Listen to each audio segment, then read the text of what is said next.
Caitlin Clark, all right? The Indiana Fever star was named Time Magazine's Athlete of the Year earlier this week, and she took time to acknowledge that race played a role in her success this year.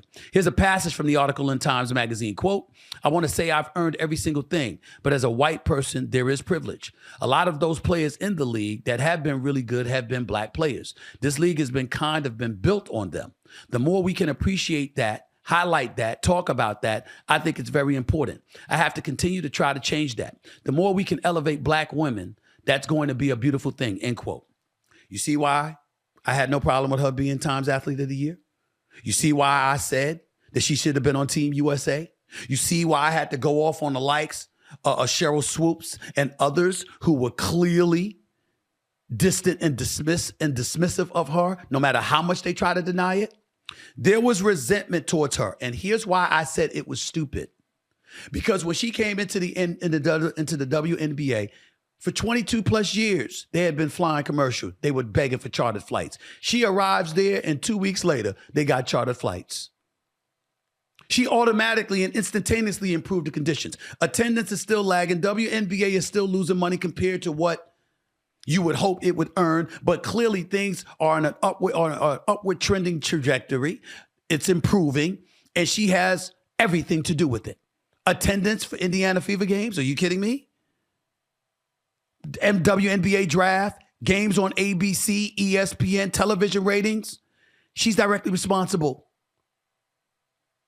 And people were resenting her for it, like she was the cause of the problems that they had for the lack of recognition. No, she just happened to be born white. That's it. Caitlin Clark hasn't spoken against anybody.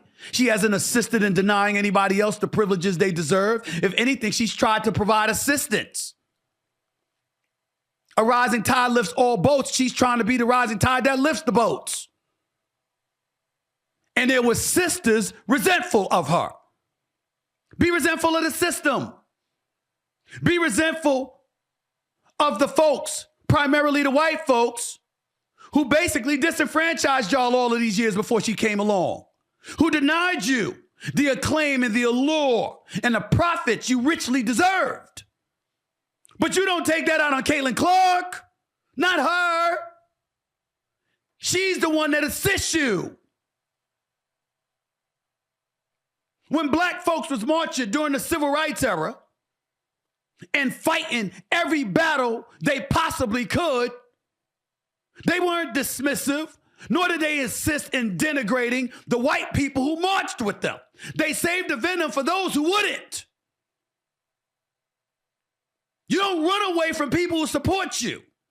You run to them, especially when they're in a better position than you to help you. But it still seems like people are slow rolling their way to a form of progressive thinking that enables them to appreciate the Caitlin Clarks of the world instead of resenting her. Which means, as always, no matter how far we've come, we still have a ways to go.